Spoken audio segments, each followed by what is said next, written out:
Hey, we are going to talk about hydration this week.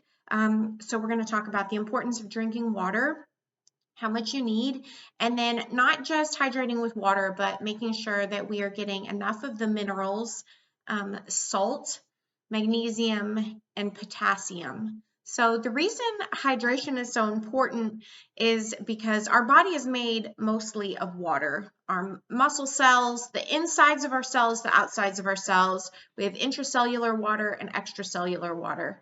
And they all serve different purposes, but basically our bodies can't survive more than 3 days without water. So it is very important. You need to stay hydrated.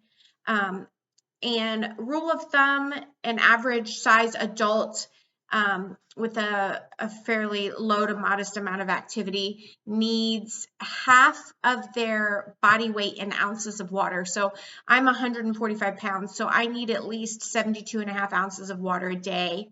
And that is going to be variable depending on the climate which you live in. So I'm talking about like if you live in a warm climate where you're sweating a lot more, and then if you, depending on your activity level, how much you sweat, how much you exercise, are you exercising indoors as opposed to outdoors, that's going to make a difference. You're going to want to restore the minerals lost, so salt, potassium, and magnesium, during those times that you're sweating excessively. You want to make sure you replace those. So that would be on top of just half of your body weight in ounces. So I hope that's a rough estimate. So that's really what you should be shooting for each day as a baseline.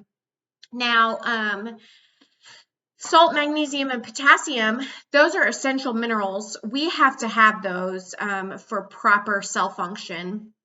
They're electrolytes, right? And I'm not talking about Gatorade, Powerade, Propel, things like that. That's not the same. Those are bogged down with chemicals, sugar, and dyes, and those added ingredients negate any good that those electrolytes are doing for your body. So if your children are drinking a lot of sports drinks, that should be removed from their diet, and I'm going to tell you what to replace them with. So our salt intake is very important. So salt holds water inside of our bodies, obviously.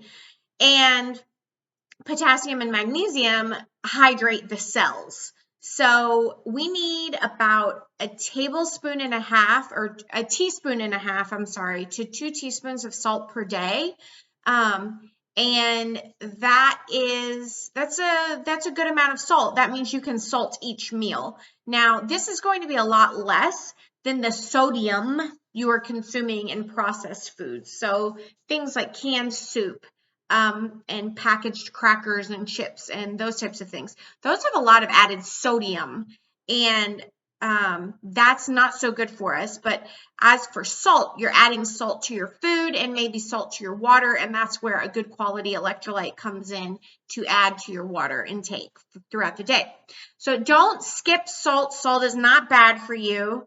And salt also helps with sugar cravings and sugar addiction. So when we're depleted of salt, it activates our dopamine reward center.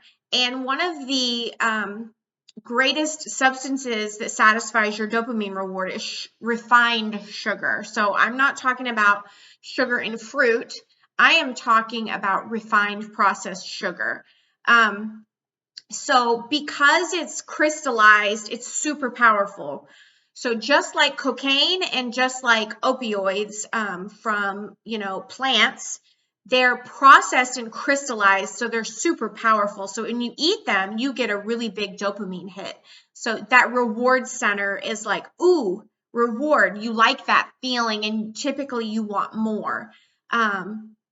So that is the reason for that. But if you're getting enough salt throughout the day, that helps curb those cravings.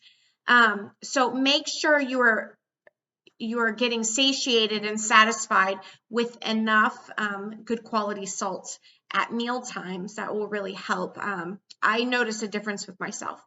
So, and then we also want to be aware of over-consuming water. You can be overhydrated. I know most of you have probably heard of marathon runners and elite aerobic athletes who, whether it's running or bicycling, that overhydrate. They drink too much water, and you can actually die from this because it depletes your potassium. So it is important to remember that you do not need to be drinking gallons of water each day. If you're peeing constantly throughout the day, you're drinking too much water. And this will actually dehydrate you. So I've actually had clients who said, Missy, I'm drinking so much water. Why do I feel so thirsty? Well, you're dehydrated because you're drinking too much, and it's flushing you out, and it's flushing out all of your electrolytes. So remember, you excrete electrolytes, so magnesium and potassium and salt, through your stool when you go to the bathroom, your sweat, your respiration, and your urine. And then alcohol also plays into this as well. So alcohol and caffeine are also diuretics. You know this, they make you go to the bathroom. So this also causes a massive loss of salt and water. So if you are a big energy drinker, or just any type of caffeine, coffee, I would challenge you to start whittling that back. If you're someone who drinks coffee and energy drinks into the evening, I would slowly start scooting that back into the afternoon, and then limit yourself to morning only. I have noticed with myself that I've cut caffeine out except in the morning, and I have so much more energy throughout the day. I don't get tired in the afternoon unless I didn't get a good night's rest.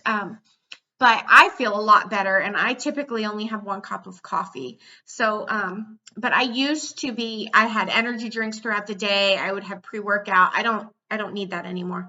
So be aware of that.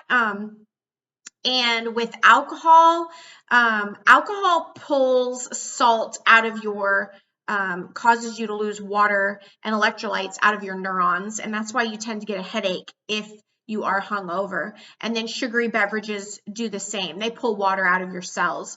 So this is another reason to remove any caloric beverages, especially while you're trying to lose weight. So I will leave you with this. My favorite type of salt and electrolytes are made by Redmond Salt. They have really great quality products, and I have a packet of their electrolytes every day in my water, and then I also use their salt. But if that's not in the budget, or you want to try something else, just pick something up at the grocery store. Pick up mineral, like sea salt. Get a good quality salt. Don't get Morton's table salt. You do need real salt. It is good for you. So I hope this helps you to understand a little bit more about hydration. If you have any questions, DM me.